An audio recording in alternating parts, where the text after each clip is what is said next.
For $5 a month, you can actually see the Thin Green Line interviews and other video content on patreon.com. Just search the Thin Green Line podcast on patreon.com. That's patreon.com, and feel like you're part of the conversation. Join us.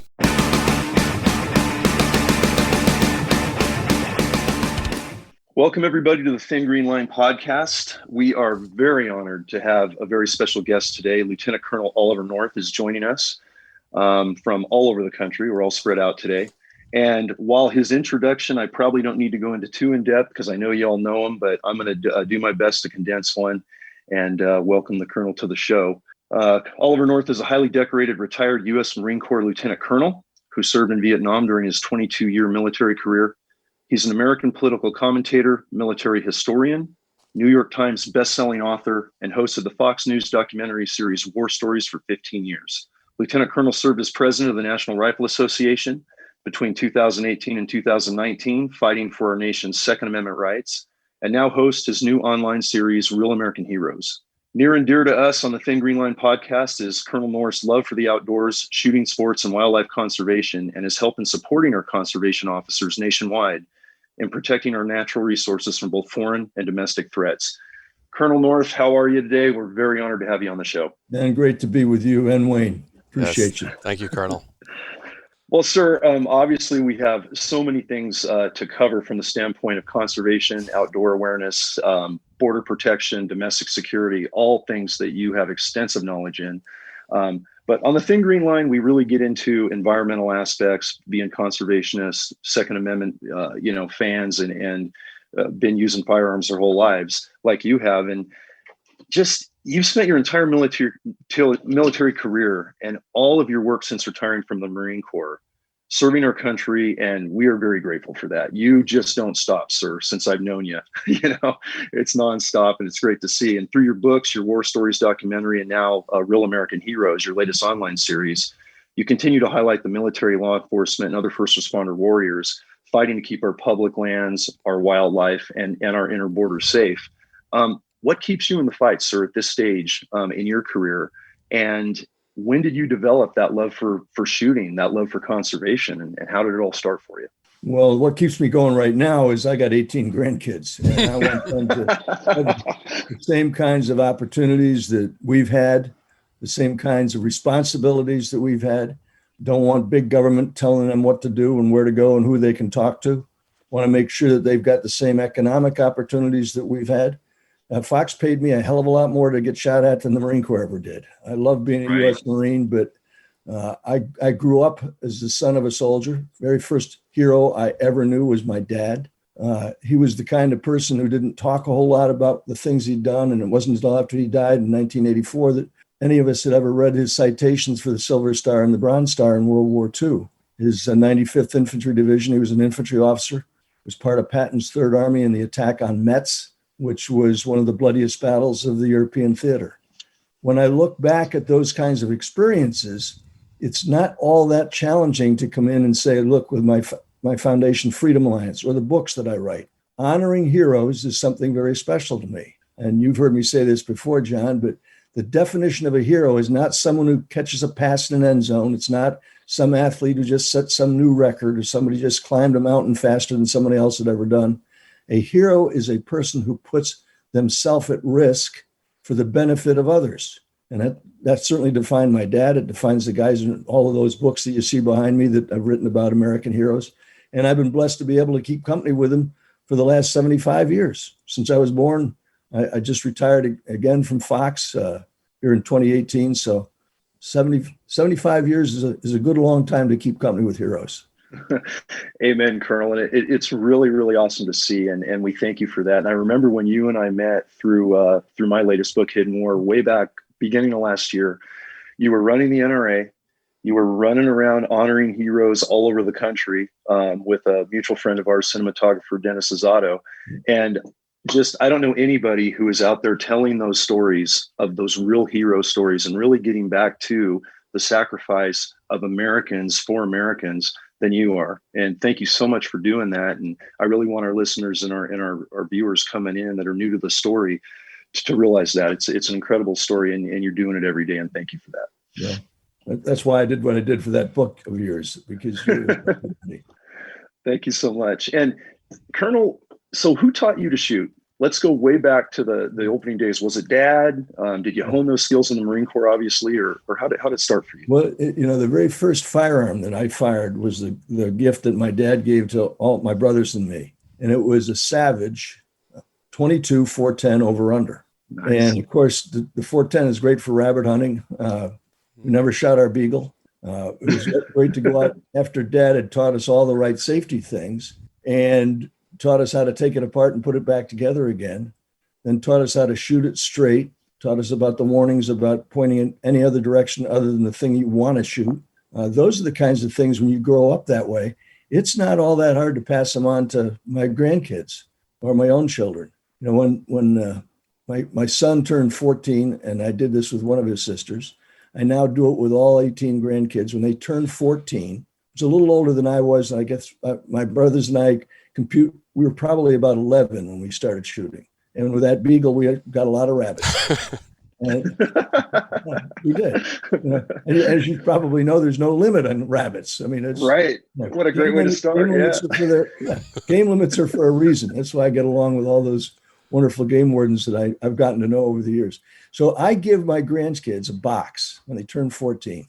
The box has a label on it. On the label, it says, if you'll learn to use everything in this box, you'll never be hungry, you'll never be lost, and you need fear nothing. And I will show you how. So you open the box, and the first thing that's in the box is a Holy Bible. And it's already pegged to Proverbs. And so, of course, you can see what else is in the box, and they want to move on to that. It just happens that there are 31 Proverbs, and there's 31 days in half the months. So today being the 2nd of October, start on Proverbs 2. When you get back to Proverbs 1, I want you to come and see me and give me a book report, okay, on what you learned. Because Proverbs essentially are Solomon's instructions to his sons. That's what it's all about. And he's trying to teach them the wisdom that he gained over the course of his lifetime. And so they give me the book report. And then next thing in the box is a lensatic compass, a real lensatic compass, and a map sheet. And the map sheet just happens to be my wife's farm. And it's the Appalachian Trail's 1 to 25,000 scale, with all the right indicators on it, with grid squares and the like. And it's got my wife's farm. We live on the Shenandoah River. That's the front yard. The Appalachian Trail is the backyard. And I will show you how to use that map and compass. And it just happens because I learned how to do this in the Marines. There's ammo cans welded to engineer stakes out in the woods with notes in them. And you open up the ammo can and you bring back that note that was in there. So I know you've actually been there. And there are terrain features that are relatively easy to see on a 1 to 25,000 scale. So I take them out and I show them how to do that, both daytime and nighttime. And then the third item in the box is a 20 gauge shotgun. It's a Remington 870. It's a youth gun. And the note on that says, before you shoot this thing, you're going to show me that you can take it apart and put it back together again in daylight. You don't have to do it blindfold. Then I'll show you how to clean it. And when you show me while you've cleaned it, and then I'll take you out and show you how to shoot it safely. And so it turns out to be about a 3-month process of getting through all that.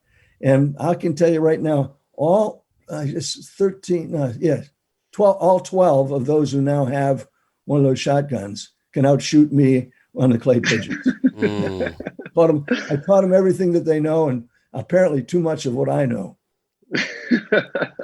That's an incredible story, Colonel. And I just think of how we all learn from Dad, from Granddad, from those mentors growing up. But I haven't seen such a comprehensive introduction into conservation and firearm safety and ethics, and making it so fun and exciting. And it's almost like your grandkids are out there geocaching and compass and map reading and land nav, and they're building skills that they might not even know are that critical yet. That's super cool. What a needed experience for all of them. Well, as you and I have talked before, there may come a day when the GPS, here's my GPS, right? It's built into this phone, right?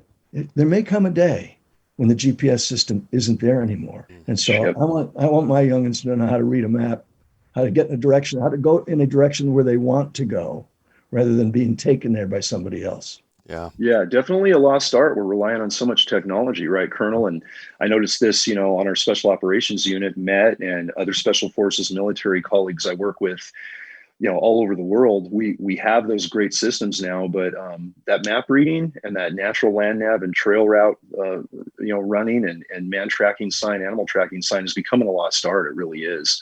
And it's neat you're doing it with your grandkids. And when this stuff does go down, if it goes down, especially in today's times, and we're going to talk more about that in a little bit, it is critical for sure. Yeah, that's a huge segue. Huge segue into our next question, Colonel. And let me say it's an honor and privilege, too, to be on this podcast with you. And thank you for taking your time. And when my son listens to this, he's going to be in pure shock that he's going to look at me and say, "Are you going to do that to me?" There's my hidden box and 3-month training program. Because I'm sure your first grandchild that you did to probably had that look on his face, too. And he's passed on down the line, his knowledge. But the first one must have been a shocker. Yeah. Well, they all now come to expect it. And I was just giving them to the boys.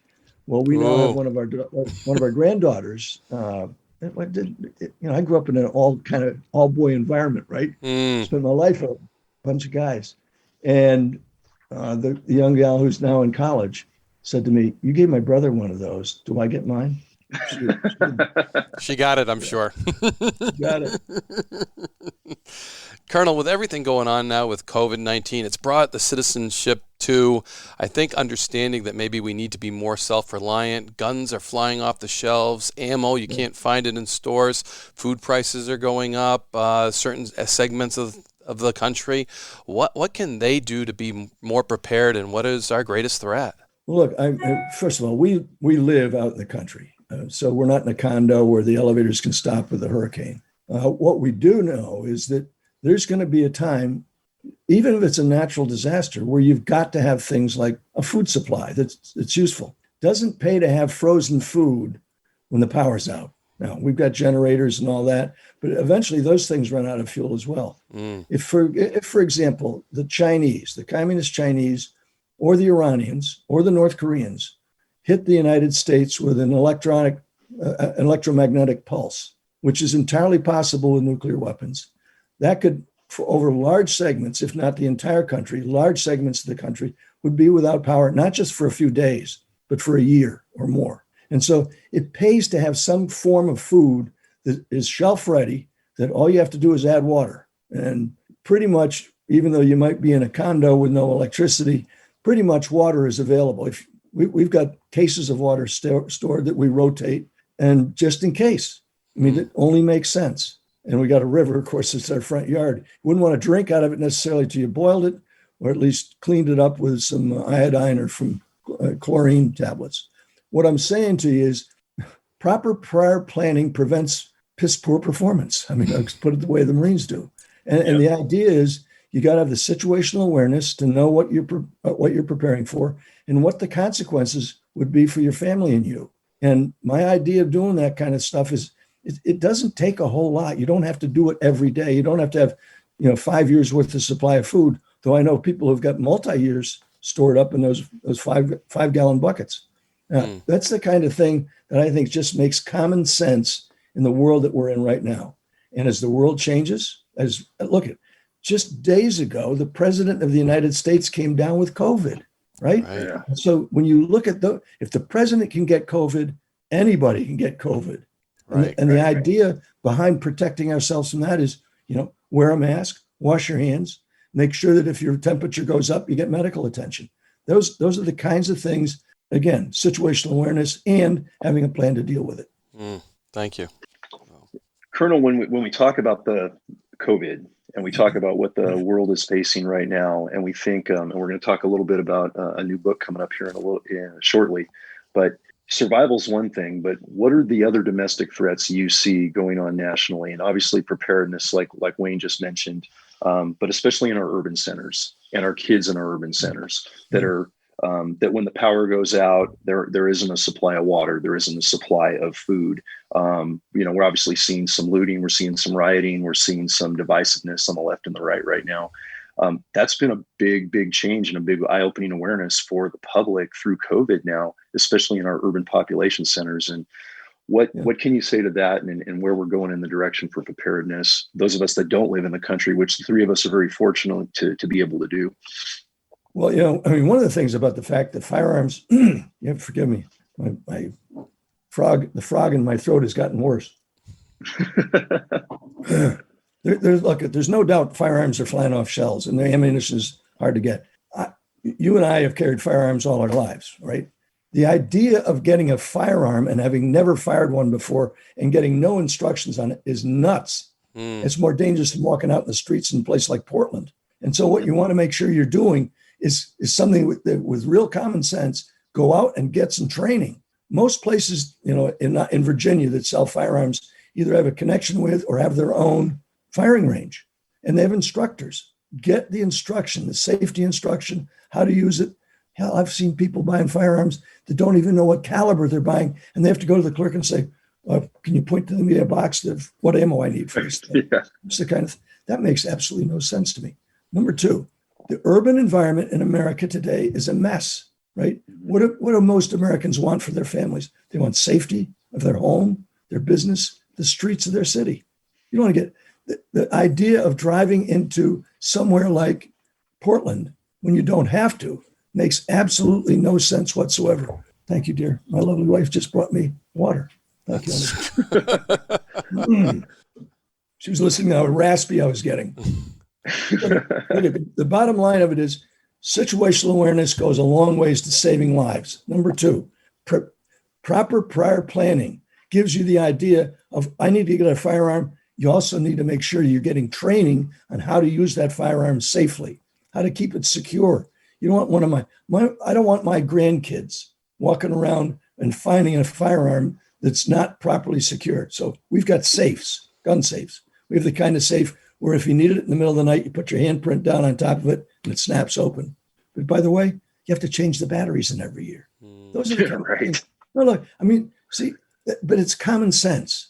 And people who just drive into a place like Seattle or Portland or Minneapolis or anywhere else where you're having these kinds of disturbances, you got to be a little nuts to go out there looking for trouble. Yeah, for sure. And to that point, Colonel, one thing we've seen, and Wayne and I talked about this on previous shows, and as bad as COVID's been, between April and May, there was a 25 to 30% increase in hunting license sales, which most states, as you know, require a hunter education class. Some are online, some aren't physically, hands-on with firearms to get a little bit 22 training or get on a rimfire or get on a shotgun and break a clay or two, but especially in COVID. But it lends itself to that being required and more people getting awareness beyond just, the world's going to crap. I'm going to go buy that gun I don't know the caliber about. I'm going to put it in a safe and I'm going to be a train wreck if I have to use it. But we've seen this increase in, especially from non-hunters, non-consumptive users, people that didn't have the background in conservation that you and I and Wayne and people like us have had. And it's been encouraging to see, but the training aspect of it is still significantly lacking. And we're curious to what your thoughts are on going forward. Is that wave of enthusiasm for self-reliance and conservation and hunting license sales going to maintain? Hopefully, we hope it will. Certainly, we want to see conservation thrive from our standpoint, but sure, it has been encouraging thus far to see, and wondering what you're seeing on that realm. Well, many years ago, when we first moved out to the farm, one of our neighbors had a herd of Angus cattle, and Betsy, my wife, has a herd of Angus cattle as well, because living on the side of the mountain, they all have, the legs on the left side are shorter than the ones on the right. And actually had one of his cows shot by a, quote, hunter who didn't have a license, but he was adamant that he was going to learn how to do it. A person living in Washington, D.C. And of course, called the game warden. It's not hard to track down. And of course, he realized once he shot it, there was no way he could pick it up. Wouldn't know how to quarter it, even if he, had the right to shoot something that large. Look at, I say to myself, we've got a garden. We grow vegetables. We grow cows. We're going to eat fine in the midst of something else, something terrible that happens. And the bottom line of it is we're overrun with deer. And but like everything else, I'm a wing hunter as well. And so like everything else, there's limits to how much you can take, how much you can secure. And the noise you hear is a U.S. Coast Guard helicopter flying right over our heads. It's a good sound. I like that. Yeah. There he goes. Sorry for the noise. That's quite all right. I'm looking at the Atlantic Ocean. That's why you heard that sound. Nice. And it must be, it's 11:15. He's a little late this morning. Yeah. He's coming back. I wonder if he's listening. Anyway, we'll deal with it. I actually think they're doing a drill right outside. Well, nice to know. We got some coasties, working sorties right over you, Colonel. That's a good feeling to have next to the ranch. Not a bad problem. As you know, there's Marine air stations on either side of us. So every once in a while, somebody will come by with something, and then they'll see the flag out in front, and you'll do, not with a helicopter, but with a fixed wing, they'll do a rollover and just, they're waving. Yeah. Yeah. That's great awesome to see it here. I know in my old days living in California, based out of Silicon Valley, we had Moffett Field, and we had the 129th and the Pavehawk Squadron just flying sorties over the tech capital. And you can imagine how loud those are. And then using those birds for med operations was just, it was just great. I mean, to talk about a patriotic connection in the tech capital. So I know the feeling. Very loud, very distracting, but very awesome to see and hear. All right. As you're saying, sir. It's the sound of freedom. Our tax dollars at work. That's right. Here comes again. Actually, it looks like they're going after a buoy that's out there, and he's now got a wingman. So yeah, we're gonna have to put up with this, guys. I'm sorry. That's quite no all right. worries. We still got you loud and clear. It's a nice backdrop for sure. There's no doubt about it. But yeah, Colonel, to your point on the hunting aspect, that's exactly what Wayne and I talk about from being retired game wardens. Is everybody getting these licenses, everybody going out to learn hunting, prep survival, and everything else, and poaching kind of going up in quantity. And we have been seeing that. We've been seeing national forests destroyed, gates cut, animals being poached. Obviously, like we talked about a few weeks ago on your show, the cartels running rampant on tainted weed production and meth and fentanyl and everything else because there's just so little law enforcement presence in the backcountry right now. And we're kind of relying on getting that message out to future conservationists to be our force multiplier, to be our eyes and ears, because we're so thin on that thin green line. So encouraging more hunting, more ethical, legal conservationists out there with a love of wildlife like we all share is encouraging to see, and we've never needed more of it. And we're just hoping it continues to grow through these trying times. Well, it's the right thing to do. I've got a great relationship with the game wardens out in Western Virginia where we live. And I'll tell you, the game wardens are at risk. And some of these poachers shoot back. Now, yes. we've also got the helicopters that we see out our way either are coming off of or landing at Mount Weather, which is the undisclosed location. It was given away by the Clinton administration, by the way. Told the Russians exactly what it was or what it is. And we're about, as the crow flies, 9 miles from the West Virginia border. Well, because of the lack of law enforcement, and think about this, we now got movements all across the country to defund the police, defund sheriff's office, defund game wardens. And so the flights you see down on the river are DEA flights that are looking for, very often, game wardens have spotted the marijuana plants. They've spotted the blue lights, the ultraviolet lights that are growing the stuff at night. And it's a DEA operation, but not nearly enough to deal with the kinds of problems that you guys are seeing out there with armed bands out there cultivating, harvesting, moving it, transporting it, and delivering it, and distributing it. I mean, it's a very serious problem. No doubt. When crime goes, we can. Sorry, when you going? Just when crime goes into the woods, that's our operation area, and so much of it does. It's sneaking across the border or growing remotely, no matter what. And here we have one game warden covering so many square miles and running into incidents, and it's a common thing. The police in the woods, and like you said, then we transfer it over to like the DEA when we find those big grows. And my grows are much smaller than John's grows, and they took much of a more proactive than the East Coast does. But they certainly had a bigger farm than we did. So, Colonel, but definitely. Thanks for recognizing that, because I think a lot of the citizenship doesn't, unless you are in the sportsman or understand what a game warden is. Sometimes other people have no idea that, the common question among game wardens from people is, why do you carry a gun? They think you're a park ranger or something, and then when you fill them in, they get a bit greater understanding of why we carry guns, and we probably use them more than any other law enforcement out there, discharging them for all kinds of reasons. Sure. But thanks for recognizing that. I admire what you do, guys. Or you did, yeah. Yeah. And Colonel, we moving on to another subject that's near and dear to all of us. And you and I have not had the pleasure of getting to talk about this yet in our other projects, but we talked about Canine Phoebe in my last interview with you for Real American Heroes, one of our amazing law enforcement canines, working on our spec ops team over there in California. And you've worked with so many, as have I, some war dogs that have just been amazing overseas with our mainline and special operations military forces. But you're a dog lover too, and you've got quite a dog in Casey, I've heard. And it turns out that I hear she's by your side all the time, and she's a heck of a bird dog. And she's right underneath my desk right now.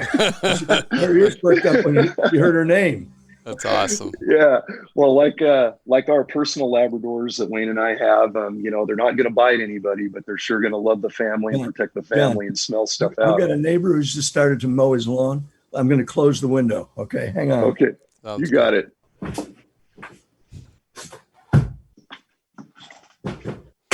And just for the record, John, German Shepherd and German Wirehair Pointer is what I have. No lab.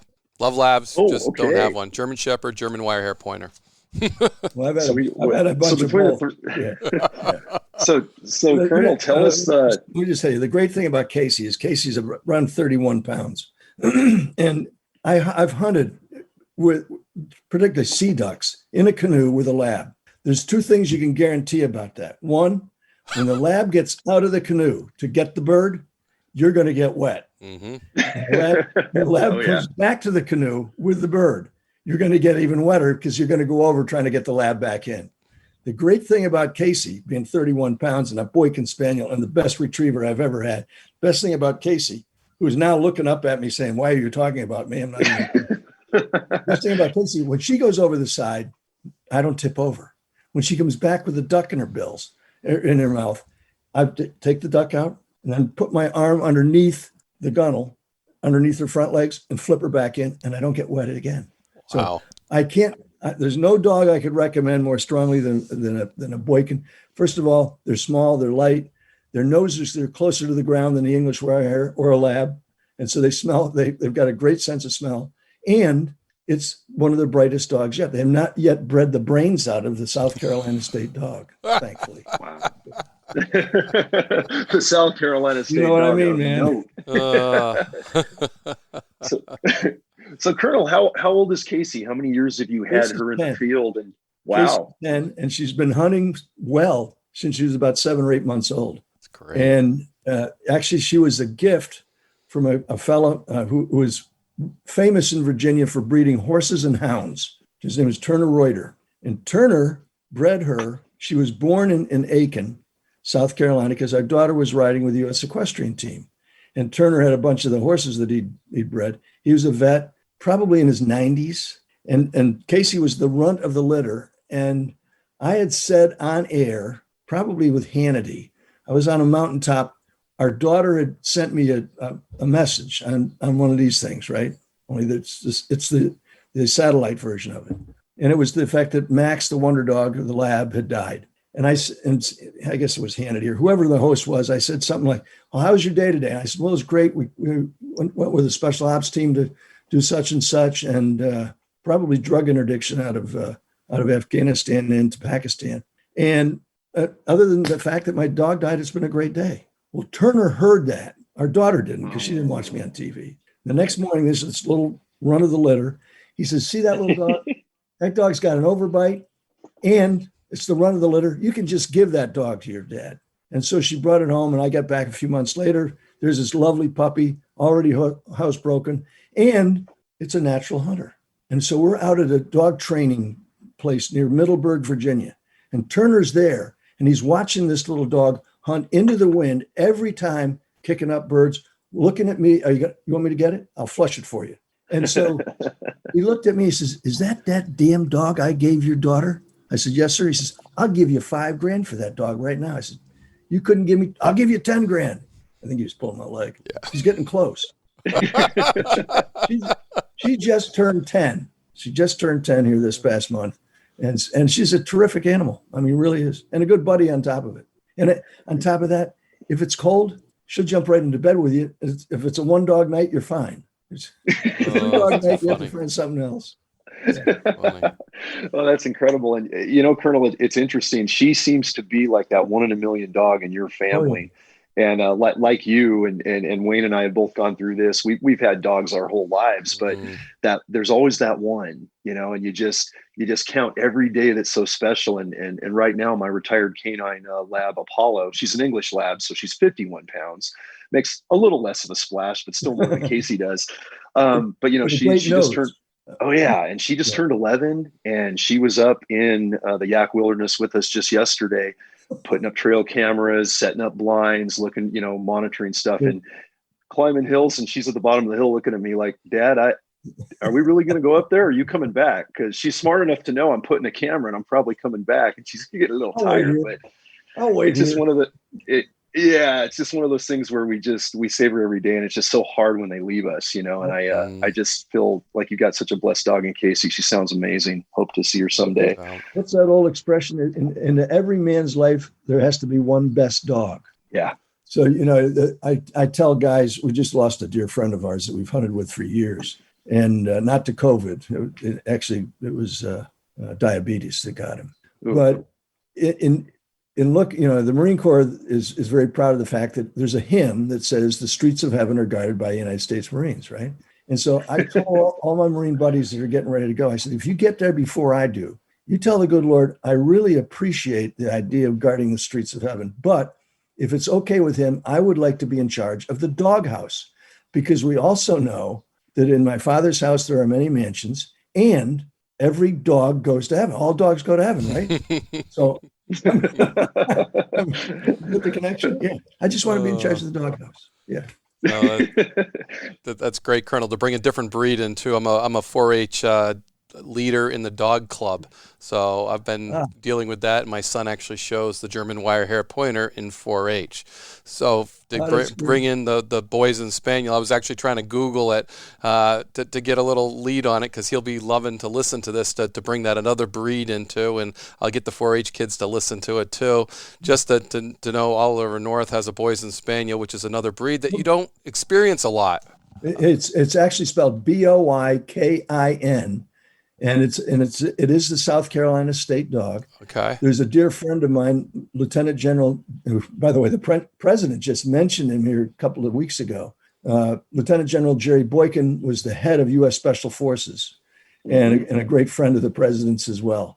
And he, after seeing my Boykin Spaniel, he went out and got a Boykin Spaniel. Who's about 8 inches taller than Casey, because she was the run of her litter. You sell it really well. When you talk, I mean, I just went youth duck hunting with my son this last weekend, and what you just described happened. So I'm like, boy, if we could downsize, that sounds really good. Yeah. And they don't eat as much either. Yeah. Already thinking of maybe looking at a Boykin for the next dog. And talk about promoting a dog breed, Colonel Oliver North and boys and spaniels. So, no, that would be great. If we could get you in the White House, we could make it the dog of the White House too, because it hasn't had that credit yet. I'm sure. Yeah. Well, in fact, it's a relatively new breed. I mean, if the story is straight, the Boykin goes back to about 1900. And again, there's very specific characteristics of this particular spaniel, like markings, the tiny white stripe on the chest, and no other markings, the way the eyes look at you. Boykins, by the way, will look you right in the eye when you're talking to them. I mean, most other dogs kind of look away, right? Mm-hmm. But a Boykin will literally look you right in the eye. She is sitting right, I'd turn the camera upside down, but then I wouldn't get it back right. But the bottom line of it, she's sitting right beneath my feet looking at me, because she's heard her name mentioned so many times. Yeah. Smart dog. Like John mentioned it first, and she picked right up. Taking her out on a dove hunt, for example, first week of September was beginning of dove season here. It lasts a week. And the limit, by the way, this year was 15 in West Virginia. Oh, it went up, yeah. Took a bunch of wounded guys over there with us, and I love watching these guys shoot. Both when we're standing there together, okay, there's three of us. I've got 2 legs. I'm the only guy there with 2 legs. And these guys are tremendous hunters and didn't quite limit out. The limit was 15. And I breasted them for him. And I put it in, they were flying back down to Tennessee. And I put it in a one of those little portable bags with about a pound of dry ice. Stayed frozen the whole way back. I gave him the recipe for hooking up the dove breasts, cooking them up, and making sure that you don't overcook them. But they're addictive like potato chips if you do it right. They are. Yeah. Nice. She was magnificent. She'll sit there. You're sitting. It's the only kind of hunting besides turkey hunting where you just sit still, right? And you could just see her alert when there was a flock of birds coming. None of the 3 of us would. I was hunting with 2 of these guys right beside me. And none of us would hear the birds, but Casey would. And she'd alert. You see the ears go up, and then she'd stand there, and you see the tail start. Come on, shoot one for me. I need to get it. And she's wagging her tail like crazy. Aren't you? Yeah. It's nothing like seeing a dog work. They love to do what they were bred to do. Oh, that's incredible. Well, Wayne, that's what makes it so hard for the military working dogs, the dogs that you guys have used, the canines. When you lose one, it's a heartbreaking experience. It really is. Yeah. In many cases, they're just like family. They are, no doubt. Yeah, it is. It is losing a brother or a sister on the team, Colonel, for sure. Man, and we felt it. You hit that perfectly. Well, we hope that. Curious if Casey has any younger brothers and sisters that are still in the lineage to have some pups. She has 6 when this story. She had 6 puppies. All of them went to wounded guys. Oh, that's perfect. Veterans. And she is rated as a therapy dog. Nice. Since we're talking common sense, we used to go out pheasant hunting every year. In fact, this is the first year that I've not gone, and it's only because of COVID. And so what United Airlines does, if you've got a certified therapy dog, it can ride next to you in the airplane, right? And I figured out I was shipping her out in a kennel box underneath, in the cargo compartment. And so I got her rated as a therapy dog. It's not hard to get certified if you're me as a crazy man. So you need the dog with you, right? Well, okay, so I'm paying for my seat, right? Instead, you're not allowed, by the way, you can't use your miles. At least you couldn't. I don't know the new rules, but the rules used to be you could not use your miles for baggage, right? You had to pay for the baggage. It was like $300. Well, now it's $9 for her to sit right next to me. Oh, that's awesome. Right? Yeah. It's just my miles plus the landing fees. And you get therapy all the way. Exactly. Yep. Yeah. A little nervous about flying, are you, sir? Oh, absolutely. Yeah. Well, one last quick question on Casey, Colonel. Have you ever tried her on mountain grouse? How is she? I bet she'd be an amazing grouse dog. We are full of our grouse season just opened up here, and it's been incredible. Well, in fact, my buddies are out. Work. Yeah. My buddies are right now out hunting sharp-tailed grouse and pheasants in South Dakota. That's where I wanted. That's where I wanted to be. But, yeah, my son-in-law, the MD, does not want me to kill his mother-in-law by bringing COVID back home. Yeah, understandable. Yeah, so it's well, Colonel, when the world is safe again to travel, feel free to come up in Northwest Montana and bring her for some mountain grouse because we've got some spots. It would be a real treat to see her work, man. That's awesome. It is great to watch her work. Yeah. It really is. So, Colonel, one thing we've found, I think, and I would like you to comment this, service members that are getting out of, whether it's the Marines or some branch of service, coming into being a game warden, I think the ones that we get, I'm pretty excited about that. I'd like to promote that and get your feelings on that and what kind of transition that might be. Well, I think generally the numbers in law enforcement are about 25 to 30%, depending on where you are in the world, where you are in the country, rather, of federal, state, and local law enforcement are veterans. And most of them didn't come from a military police kind of background. They came because they understand service, law enforcement, and game wardens, same thing. The best part about being a game warden is you're not tied to a daggone desk for half your day. And you don't have to, quite frankly, you don't have to walk, around drive around in a patrol car. You can go out in the woods and hike around and make sure that you're enforcing the game warden laws. Two of the game wardens I know very well in West Virginia are both Marines, obviously, because that's probably why I got to know them so well. But if you love the outdoors, and I do, you can't beat it. Now at 77, they're probably not going to hire me as a game warden, but if there's openings, I'll take one. Hey, Colonel, we noticed kind of on that line, we noticed when the game warden story started to get told a little better through things like Wild Justice and Northwoods Law, the two reality TV shows that Wayne and I were both involved in two separate states. The Patriot Profiles Life of Duty series, our mutual friend Rick Stewart produces. He did a couple documentaries before and during our Met team forming up. And when military veterans got to see that, especially Special Forces guys, they said, wow, we didn't realize there were so many domestic threats to our environment, especially on the cartel side and different types of poaching. Mm-hmm. And we were getting Marine Corps veterans coming right out, calling me with questions. Hey, man, I'm in Colorado. I don't know that I want to go to California. Does Colorado have a team like California, blah, blah, blah, or I'm in Virginia, I'm in Montana. Yeah. And it was great to see. And by the time when we were forming up Met in the California Game Warden Force, we had a retired SEAL lieutenant, 2 Marine Corps veterans, Army, Ranger veteran. On the Sheriff's Department, same thing. So we were getting skill sets of guys that had been in the fray overseas, and now they were hunting domestically for something they cared near and dear about, not only our public safety, but most of our military vets are hunters and conservationists, sir. So they were like, I did not know game wardens did that type of job. And that validated our profession, but it also brought an added element of skill sets and capabilities to the game warden job. And it's all been because of outreach and things that you've been doing as well. So it's been great to see. And we're trying to get more and more of those men and women back into these particular conservation jobs for that reason. Then Green Line. Yeah. And I think the training actually probably mimics better being a game warden than it does your typical local police department, state police department. It seems to be the environment that the Marines work in, the military works in. Well, yeah. I mean, it calls for great responsibility. Mm-hmm. Number 2, accountability. Number 3, you're very often out there just by yourself, as you know. I mean, the Met teams and those kinds of operations require a lot of teamwork, but very often the game wardens that I see out in Northwestern Virginia are single, they're solo. And so you've got to have, again, great situational awareness. Number 2, great self-confidence. Number 3, respect for others.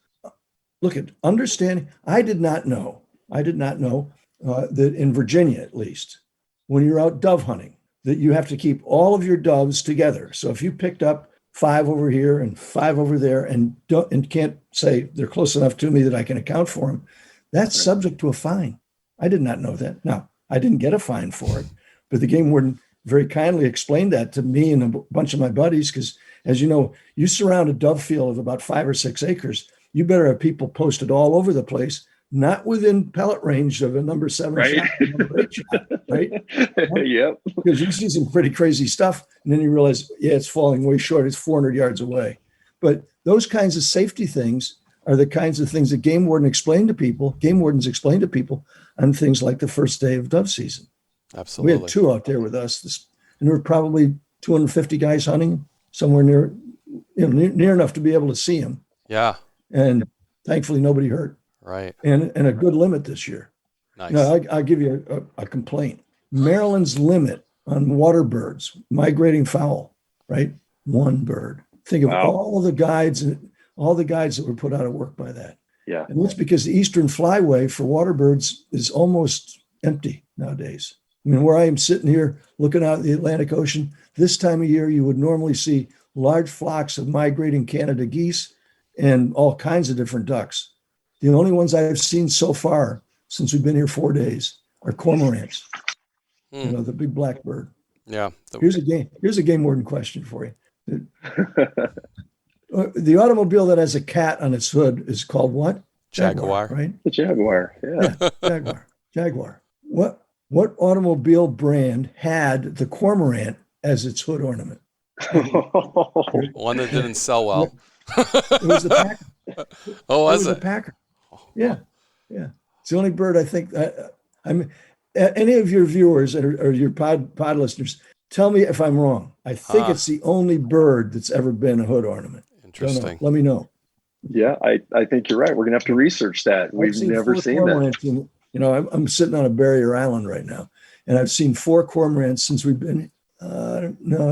And cormorants don't travel in great big crowds. I mean, there's 3 or 4, maybe 5 or 6. I've seen 4 in the swamp behind us. Nice. Yeah. Very distinctive bird, though. Yeah, it is. And we Very do see a black. lot of them, probably because we don't shoot them. Well, yeah, well, they are an endangered species. I don't think they're on anybody's, list for being able to hunt them.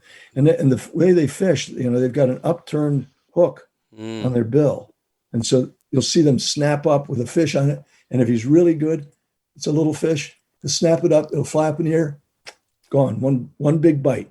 Unlike an eagle, which will have it in its claws, or all kinds of different seabirds that migrate through here. And you do see an occasional, the idea of a falcon being able to do something like that is wonderful to watch. You just sit out there on that dune and watch them swoop down and grab a meal and fly ashore with it. Yeah, it's incredible to see. We have an abundance of bald eagles and osprey here on the Kootenai River in Lincoln County, where I'm at in Montana, Colonel. And I mean, coming from California and making the bump up here, with family that have been here forever, and seeing birds of that size and nests of that size and what they do to the rainbow trout coming right off the river and the size of fish they pull out it's a magnificent sight to see. It really is. But turning to I have a little interesting question. When you reviewed Hidden War, you were instrumental in helping expose this drug cartel threat to our American resources like wildlife and waterways with this tainted weed, these EPA banned poisons that are going on, this tainted cannabis, but also talking about these same cartels being responsible for fentanyl production, the synthetic heroin that's killing thousands, if not more, especially Midwest and back east. The methamphetamine production, human trafficking, gun running, and all of that. And now we find out that all those precursor chemicals are coming from China to fuel the cartels' poisoning of our American public with these illicit drugs and destroying our environment. And then, like we just learned recently, President and the First Lady now have tested positive for COVID. We know the origins of COVID. We have some real threats overseas. And you have just published through your publishing group a new book called America's Number One Adversary that deals with the threat of China. And it's very timely for this interview. I'm glad this came up. Can you tell us more about the book, what we're seeing in the content of that book, and dive into that subject a little bit? Because so many people in our public just don't realize how extreme this threat is. Well, the People's Republic of China, led by Xi Jinping, he's right there on the cover of the book, right over my shoulder here. Xi Jinping represents China's 21st century effort at world domination.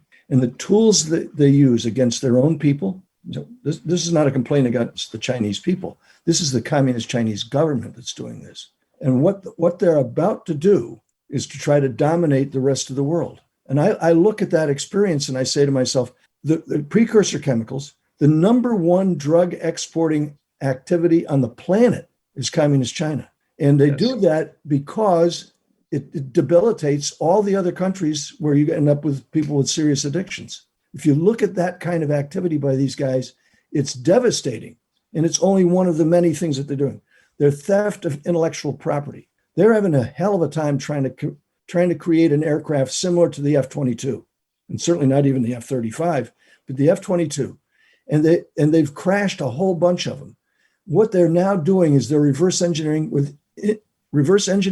the information they've stolen from U.S. manufacturers. And so the president, God bless him, reacted to that when it was first revealed in an article by these three authors, John Poindexter, Bud McFarlane, and Richard Levine.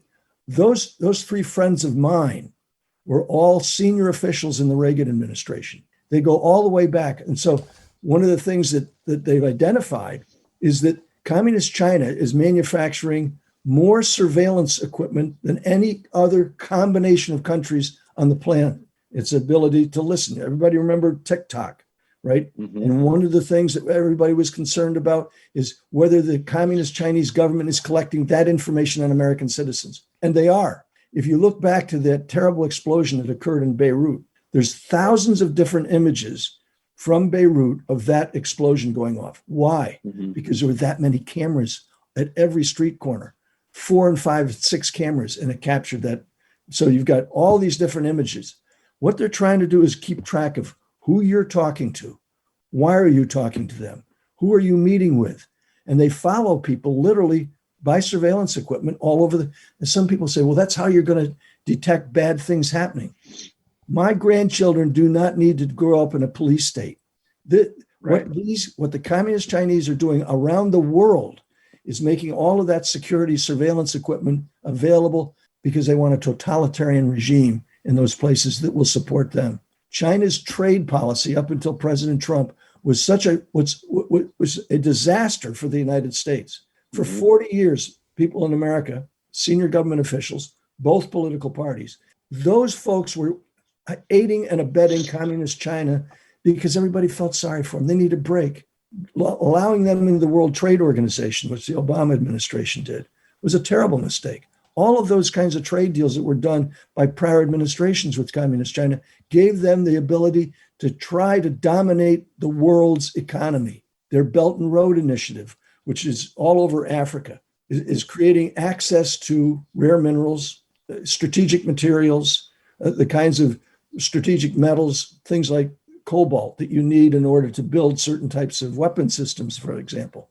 They just tried to buy, and the Canadians finally realized what was going on, one of the largest gold mines in the world in Canada. And much of all of that stuff is in this book. And much of it is already being worked on because Bill Barr and Secretary Pompeo, Bill Barr, the Attorney General, and Secretary Pompeo have read the book and they're now acting on it. Well, in my humble opinion, we need this president to continue to be able to work on it. Yeah, Colonel, it's eye-opening when you look at the depth of vulnerability we have from everything you just said on the China front. And when you get into the fact that our current president was the first to actually put up a wall to that unfair trade practice and try to, on the tariff thing, try to make it fair and even more balanced, where we didn't give everything overseas to keep a balanced marketplace. And then COVID drops.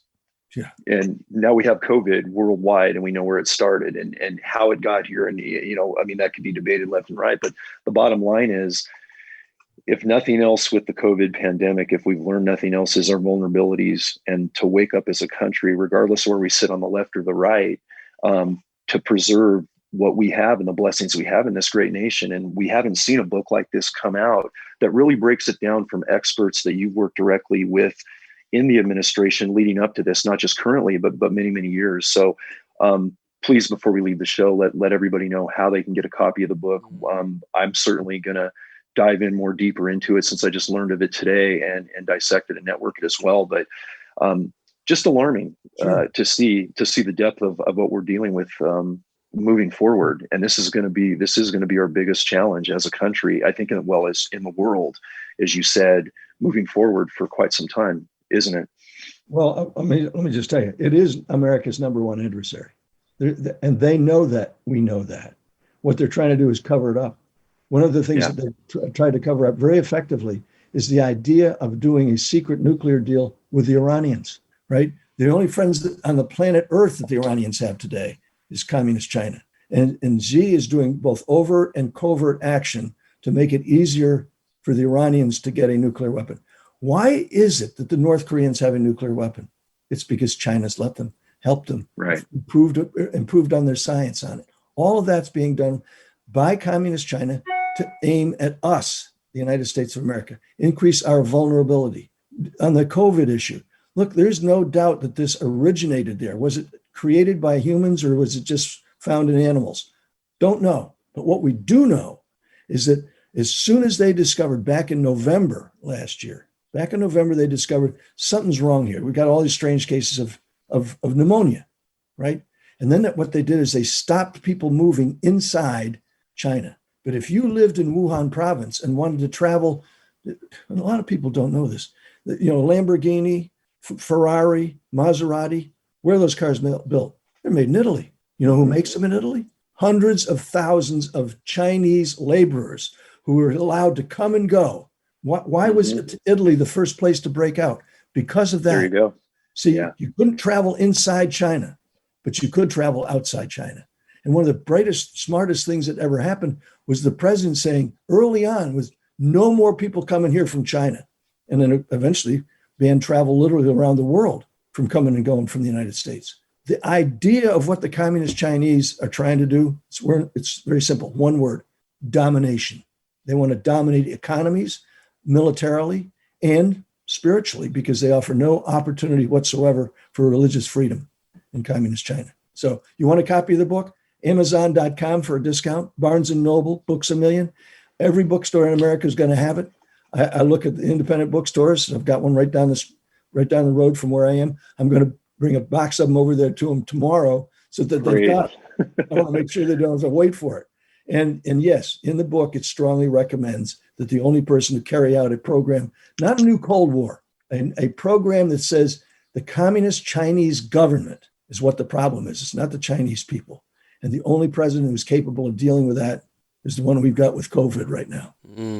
Yeah. And that is just the challenges we're under and the vulnerability right now, especially with POTUS having COVID.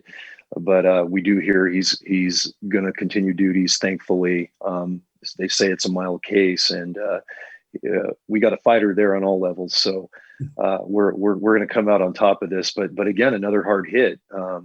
And from a micro view aspect of that same threat, I never thought that this connection would link to the cartels and what we fight on the wildlife resource front. Coming back to what you and me and Wayne and game wardens and conservationists and everybody on that thin green line love in America that keeps us calm, the outdoor spaces we enjoy, whether we hunt or fish or not, right, Colonel? Just the spirituality we get in nature out of the big cities. And we've talked about this in many previous podcasts, Wayne and I, is kids that haven't had that exposure to wildlife viewing at early morning, a sunrise, waterfowl flying over a waterway, waking up, deer moving around at last light, a dog working. You don't even have to hunt to get something good out of that, and kind of get a life perspective that our urban societies just isn't seeing these days. And we want to perpetuate that. We definitely don't want it all destroyed by a cartel threat or a poaching threat or anything that, chemicals coming from China. Debatable if it's intentional or unintentional or a profit gain, but the bottom line is they're not even firing a shot. And look at the impacts that are happening within our borders to our public with these poisonous things that we're ingesting. So big things to think about moving forward for our whole country. And thank you so much for exposing it and promoting and getting this book out. Yeah, everybody needs to hear that. I appreciate you guys. Thank you. Thanks, Wayne. Yeah. John. Yeah. Hope everybody. And Colonel, before we finish, let's talk a little bit about your Real American Heroes program that you just started recently. And given the COVID threat, we can do it safely remotely like we're doing this podcast. Great show. And it's kind of new. And tell us about it, what the format of it is and what you highlight, and how can people view it? Well, we're doing special editions right now because we can't travel, but we've got a bunch of stuff in the can that we're hoping to be able to get back and follow up on. But if you look at, if you go to Real American Heroes, actually, the easiest way to do this is go to olivernorth.com. If you're not a Facebook user, go to olivernorth.com, click on the red bar that's above my head, right? And that will take you to all of the episodes that we've done. We got over 50 episodes in there. Awesome. Usually run about anywhere from 10 to 15 minutes a piece. It's a podcast. And what we're trying to do is make people part of. Look at there's nobody alive who's been through anything like this before. And yes. So you've got lots of American heroes who people wouldn't have thought about.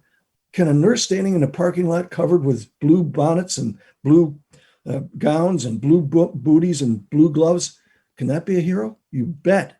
Because that nurse or that doctor or that medical technician is putting themselves at risk for the benefit of everybody, trying to make sure that if you've got it, just the president's, the determination that the president had it was because they were doing these kinds of tests every day at the White House. And he tested positive, and so did his wife, the first lady. I look at those kinds of folks who are doing that as heroes as well, because it only takes one mistake, and then you've got COVID. Right. The good news is old geezers like me are a little bit more vulnerable than young guys like John and Wayne. And the people who are least vulnerable is that new recruit in a game warden training course or a law enforcement academy who's going to go out there and become an American hero by going on the streets of our country. So what we're doing is we're letting guys who do things become part of this story so that 50 years from now, my grandchildren can look back and say, that's what we went through. And I asked that, as you know, John, I asked this kind of question. I said, 50 years from now, what do you want your great-grandchildren to know about what you did in the midst of this pandemic, the riots that are going on, the uncertainty in the world. And that is part of what we are and part of who we are. So Real American Heroes, as I say, olivernorth.com. You can see the entire section. That takes you, by the way, to the YouTube site. But we're up twice a week with a brand new podcast every time. That's excellent. Great. Well, I've seen some, and it's a great show. And the other aspect we don't really think about, other than telling these individual great hero stories going on now, is it's kind of a time capsule for COVID response, unprecedented. And we just don't see that happening, Colonel. So 5, 10, 20 years down the road, our kids, our grandkids, nieces, nephews, the next generation of game wardens are going to see this in the new world, whatever that looks like, and gain a lot from it. So we're looking forward to seeing more episodes. And thanks again for putting that out. Is there anything else on the pipeline that you'd like to talk about that you'd like our viewers and listeners to be aware of, or any projects in the hopper that you'd like to share with us? I got a couple out there. I'm not ready to share them too much. I got you. Yeah. That's a good question, John. It's a non-disclosure agreement. We're looking at a bunch of things that allow me to continue to say, I love keeping company with heroes. That's what this is all about. Yep. And I've got this wonderful opportunity that the good Lord's given me to keep on doing it. So hopefully for a few more years. I've promised my grandkids I am going to retire at 80. Yeah, 80. Okay. Well, you've still got a lot of fight left then, because you got a few years left. Lord willing. Yeah, and a lot of it's just getting the message out there, Colonel, and thank you so much for doing that. Thanks for telling those stories and, telling the American people, because that's what they need to know, what China's doing, what's going on with COVID, how to be prepared, how to live in the outdoors, and how to enjoy it too, just like we all have. So thank you so much for your time. I've enjoyed it. I appreciate that, Wayne. By the way, I'll call you the next time I got a book coming out, and it's only a week or so away. So the next book is what we call Heroes Lament. It's nice. We interviewed a whole bunch of veterans of every branch of the service. Is this the country I fought for, almost died for? And trying to encourage people to continue to want to serve. But sometimes that's tough. Oh, right now. You guys know. Just think about how tough it is right now to recruit a new game warden or recruit a new police officer in some of these places. And the threats of so-called defunding. I mean, quite frankly, it's an enormous challenge. I appreciate you guys. Listen, I got to run. I do have to take the dog to the vet today, because today is the day. Today's the day that I get her. Getting her checkup. Well, I've got the heartworm stuff. What's the other one? It's a product endorsement, but I need to get the other one for ticks and fleas. Gotcha. Yeah. We don't want any Lyme disease. Run down to the vet. Appreciate you guys. Well, thank you, Colonel. Thanks so much, Colonel. Have a safe day. God love you.